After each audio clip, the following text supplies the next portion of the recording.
Now, the rate at which inflation has been accelerating in the country has been a major source of concern for Nigerians, but more so for the Central Bank of Nigeria. As such, the Apex Bank has adopted different measures to tame the surge in inflation, which hits a 17-year high of 21.47% for the month of November. Some of the latest steps taken by the monetary authorities to address the challenges were the redesigning of the naira notes and introduction of new cash withdrawal limits. Both monetary policies have drawn mixed reactions, as some Nigerians say they are uncertain about the impacts it would have on them in the long run. Let's discuss these issues, and I introduced him earlier. He's an economist and tax manager with PricewaterhouseCoopers, Mr.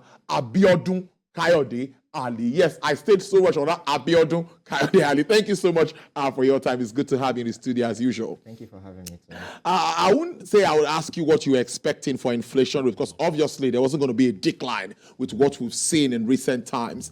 But we've seen this hike now, 21.47%. I'm saying it that we might end this year close to 22%. What does that mean for us? Okay, so you're quite right. It's been increasing. Albeit at a decelerated level this point in time. Well, yes, I will expect an increase even in the month of December, but probably not necessarily up to the 22%, but might be close. And if you look at it from the beginning of this year, we started in January, I think somewhere within the range of 15%. That was the headline inflation, with food somewhere around 17%, right? But what I've noticed was that between January to March, the increase was going at a decelerated level. But by the time we got to April, we moved from 16% to 17%. It was now going at a 1% increase, 17 to 18, 18 to 19, between April to August, right? And these are as a result of external challenges that we've been seeing, right? Exogenous shocks that we've been seeing. Right, but by the time we got into, and that was when in May, if you remember, that was when the CBN took that stance of actually tightening its policy rate. And from August, we've seen it move at a more decelerated level. So what does it mean for people? I think generally inflation isn't something good. Price levels is something that the whole world is trying to kick against, is trying to guard against in terms of price stability. Advanced economies, developing economies, all tightening interest rates. The question just is that do we have the same structural issues that they have? In their own economy, you would see the impact of their own tightening on inflation, because in the UK, in the United States, in the Eurozone, you've seen a deceleration in you've seen a decrease, a decrease in their inflation, right? Yeah. I think the United States posted something around 7.1%, right?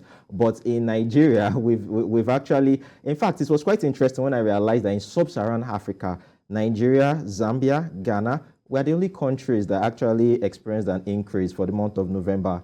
Ghana's one is currently at 50% from 40%, right? And Nigeria, we've also increased, though at a decelerated level. What does this mean for people? Generally, it's reducing the purchasing power. It erodes the purchasing power. That's what inflation does, right? If you think about it, no one likes experiencing this, because it simply means that the money you would take to the market to purchase an item, a basket of goods, that same amount which you used in the previous months or in previous years, you can't use that same amount to purchase those same goods. And guess what? Salaries are not increasing as much as you would think it is. Even from 2019, one interesting point is that in 2019, when President Buhari signed the new minimum wage of 30,000 naira, a lot of states have even struggled to pay that new minimum wage, right? A lot of states have struggled to pay it. And if you bring that 30,000 to these current times, hardly can you, it's like that 30,000 is even competing with a bag of rice, right? So food prices are actually increasing, and the reasons that have been alluded to by the National Bureau of Statistics are still the same things regarding logistics issues, regarding the cost of diesel, right? And also issues regarding the flooding.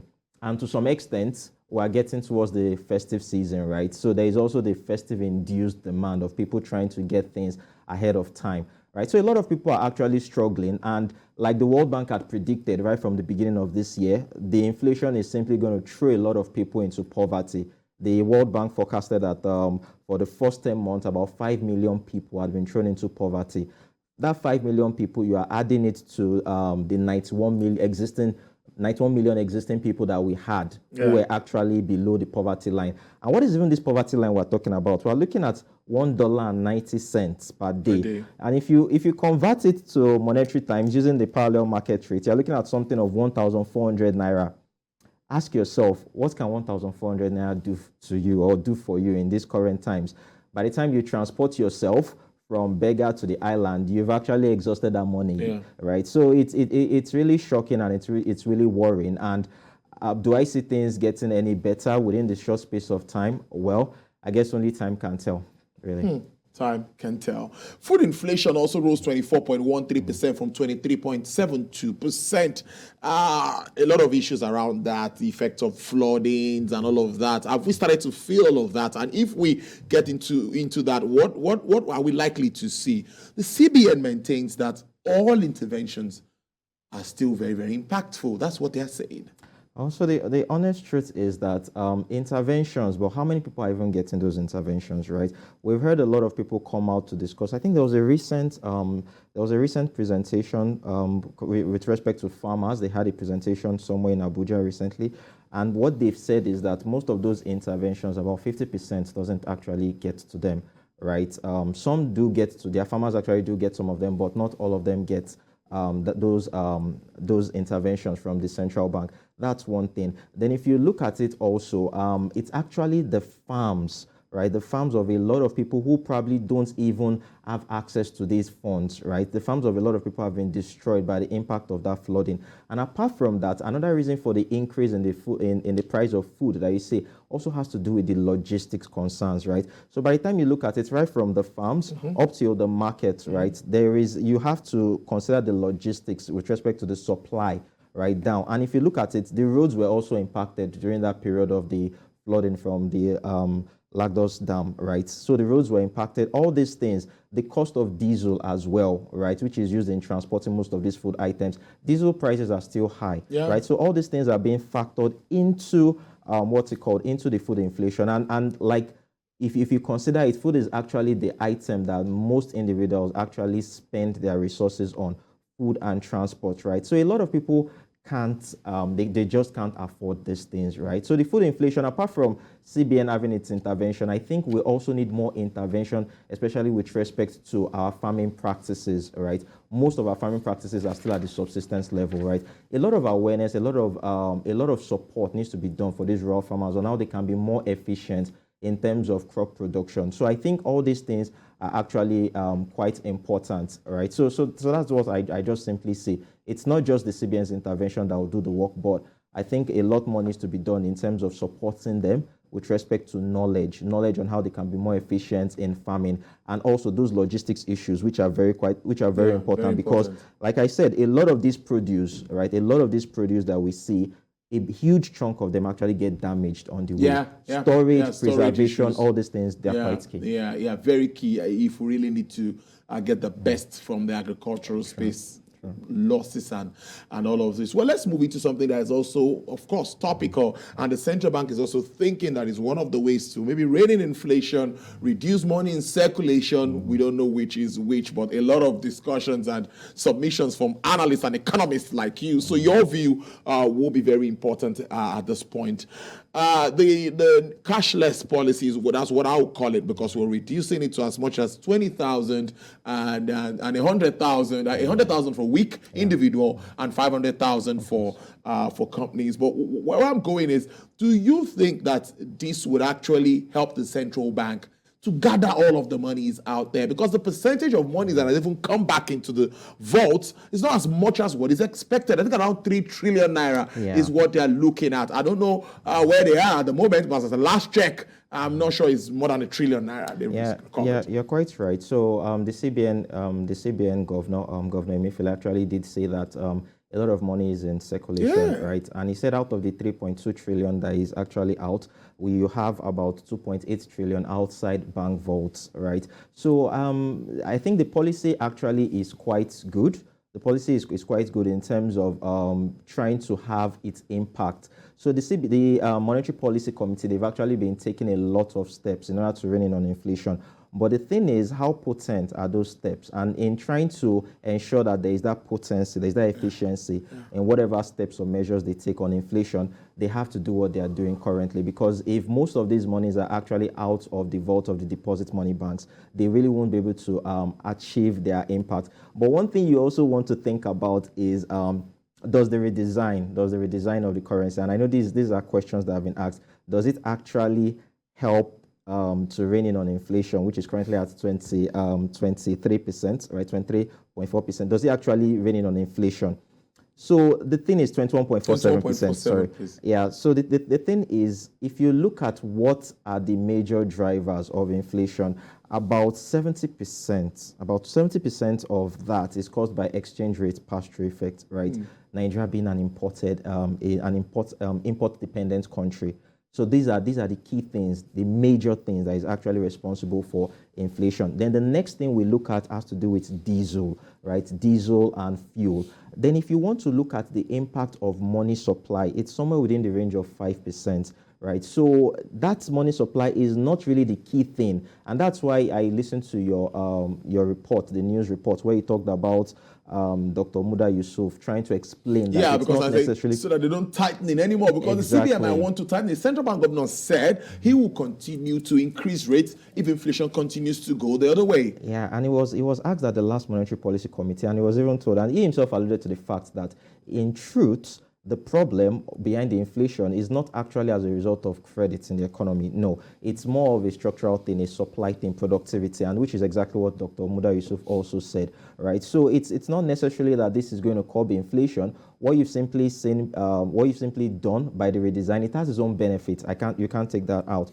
First of its benefits is that it has the benefits in terms of records, in terms of tracking, right? So you can track the volume of money in the system, and in terms of security as well, right? So most of the activities that are going on in the black economy, right? You can actually track it, right? Then also, if you look at this in terms of inclusiveness, right? Financial inclusiveness, CBN wants to achieve that target of 80%, right? You can achieve all this, inclusiveness, security, currency in circulation, and being able to track these things. You can achieve all this. And to some extent, the government can even use it to monitor tax compliance, right? You can use it to identify businesses who are probably not in the tax net. You can use it as a means to bring them into the tax net when you see these transactions. So they have their own positives. But with respect to inflation, can it actually rein in inflation? I don't think so, not necessarily, because like I said, it's the impact of currency in circulation on inflation isn't that much. That's number one. Then apart from that, you also need to, there's also this point I've seen, I've started seeing comments concerning the new naira notes. Yes. Right? And I've seen that some people are even wary of it, right? So there needs to be more enlightenment. I've seen people being interviewed saying things like they really don't trust if this money is original, right? So I think there needs to be a lot of enlightenment to the rural community, right? So a lot of people need to be enlightened more about this. Then there's also something I worry about. And that thing is, it might get to a particular point in time whereby people will begin to even consider the cost of trying to change your old notes for the new ones. And if you consider that cost, you don't want to be the one incurring the cost of transporting yourself to the bank to change it when you are running out of time. There's a time limit, right? So I think a lot of people might get to a point whereby they won't even be accepting the old currencies, even though it's still legal tender up to the 31st of January, right? So all these are other things that the CBN needs to put in place, consider in carrying out this policy. Would it rein on inflation? I really don't think so. But talking about the rural areas now and our infrastructure generally, to promote seamless online transactions, which many will complain about. I've had issues before now. It's better than it used to be, but people still have issues when you talk about transactions, transfers, point of sale machines and all of that, where people still have to stay weeks and months before they get their monies back. So don't you think that we need to address some of these challenges before we can start talking about making our economy as open as the likes of the M-Pesa in Kenya and what is happening with their online banking and transactions? Don't you think that a lot of work, we still need to work around our structure, our system to make that work? I do agree with you. So I think one thing we've done more often in Nigeria is that we've taken out policies without actually looking at the platform to actually enable these policies work. Right. So we've done that a lot of times. If you remember when the border closure took place, I think sometime around August 2019, and even when the FX restriction, the policy came, I think sometime around 2015, if I still remember right. So we took all these policies without even looking at, do we have the system, the environment that can accommodate these policies? The policies in themselves are good. I quite agree with you with respect to technology, because if you're talking about financial inclusion, one key thing that is important has to do with network, has to do with technology, has to do with that enabling environment. Like you rightly said, a lot of business dealers, right? They deal with cash. They deal with high volumes of cash. Will they have that technology to allow you do a transfer? I mean, if you go to a retail supermarket, I'm sure you've seen at some point in time they tell you that, oh, you have to wait. Yes, they have to get a confirmation before you actually pack your goods, right?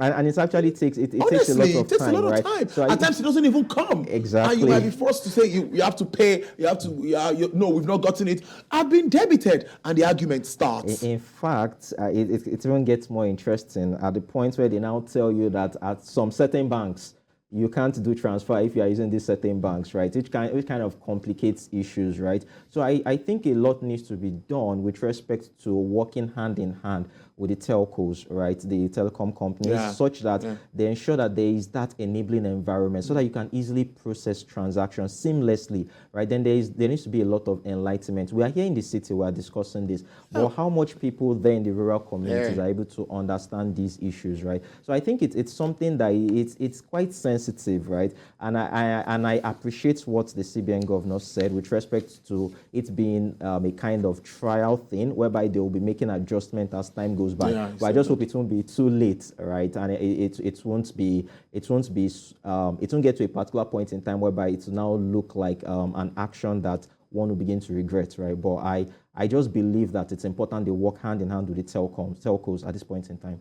Very important one there. So wrapping up our discussion today, banks should also load 200 nairas. That is the directive into the ATMs. I think it's all to just reduce money in circulation. It's the same thing that we've been talking about. But what is the outlook now? It's the end of the year. Yes, few days, we can actually say, to the end of 2022, and we are moving to an election year.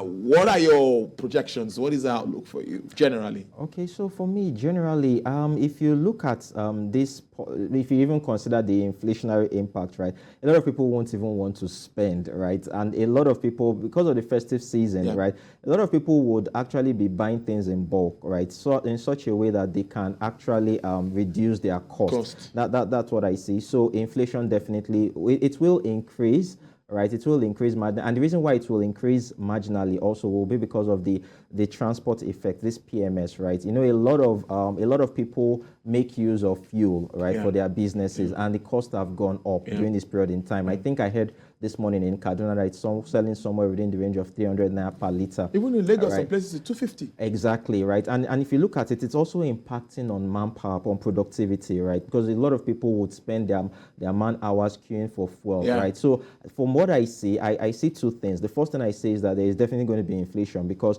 all the impact of this high cost of fuel, it will feed into transport. Aviation, fuel, hiking, it's going to feed into it. And apart from feeding into it, it's going to raise cost of products, right? That's one thing, right? Then in terms of also our GDP, we might not, and if you think about it, the World Bank has actually reduced its forecast from 3.8% to 3.1%. So I see a small contraction also taking place. I don't think we'll do 3%, but I still think we'll do 2% for the fourth quarter. But for the full year, yes, we might hit the 3%, right? And that's because of the good times we've had in the Q1 and the Q2. So for the rest of this year, for the Yuletide season, I see prices actually going up. And my hope and my expectation is that the CBN would release a lot of these monies out so that people can actually access it.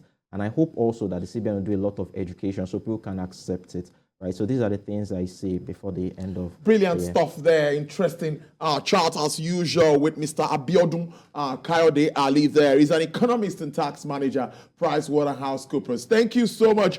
Do enjoy your weekend. I thank you, you too. Yeah.